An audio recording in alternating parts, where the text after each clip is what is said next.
સમજો આપણે બાયપાસ કે એન્જિયોપ્લાસ્ટી પણ કરતા હોઈએ, પણ સમજો બાયપાસ એન્જિયોપ્લાસ્ટી પછી પણ સ્ટેસ્ટિસની અંદર આપણો VO2 મેક્સ સમજો 10, 12 કે 15 આવતો હોય તો આપણે એવું ચોક્કસપણે કહી શકીએ કે હૃદયરોગ જે છે એની સારવાર બાયપાસ અને એન્જિયોપ્લાસ્ટીમાં જે કરી છે એનો પૂરતા પ્રમાણમાં ફાયદો આપણે મેળવી નથી શક્યા. એટલે માધવબાગની અંદર જ્યારે આપણે ટ્રીટમેન્ટ કરીએ છીએ, મેં સંપૂર્ણ હૃદય શુદ્ધિકરણની જે વાત કરી અત્યારે પંચકર્મ ચિકિત્સા, તો પંચકર્મ ચિકિત્સાની અંદર આ VO2 મેક્સ આપણે વધારવાનો પ્રયત્ન કરીએ છીએ. એટલે સરવાળે જ્યારે શુગર અને આ બધી બીમારીઓના લીધે અને હૃદયરોગના લીધે હૃદયનું ફંક્શન આપણે ઘટી ગયેલું હોય તો આપણે ચોક્કસપણે આ બધી સારવારથી VO2 મેક્સ વધારવાનો પ્રયત્ન કરીએ. એવું કહેવાય છે કે 36ની ઉપરનો આપણો જ્યારે VO2 મેક્સ આવતો હોય એટલે 15 મિનિટથી વધારે આપણે સમજો સ્ટેસિસ ઉપર ચાલી શકીએ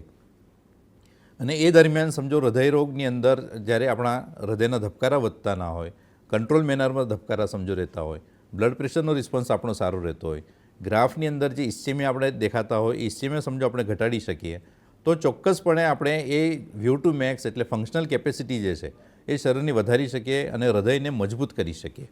એટલે VO2 મેક્સ જ્યારે તમારો વધારે આવતો હોય તો એવું ચોક્કસપણે કહી શકાય કે બ્લોકેજના લીધે હૃદયરોગનો હુમલો જ્યારે આવતો હોય તો એ હૃદયરોગના હુમલાની સામે લડવા માટે હૃદય તમારું મજબૂત થઈ જાય છે.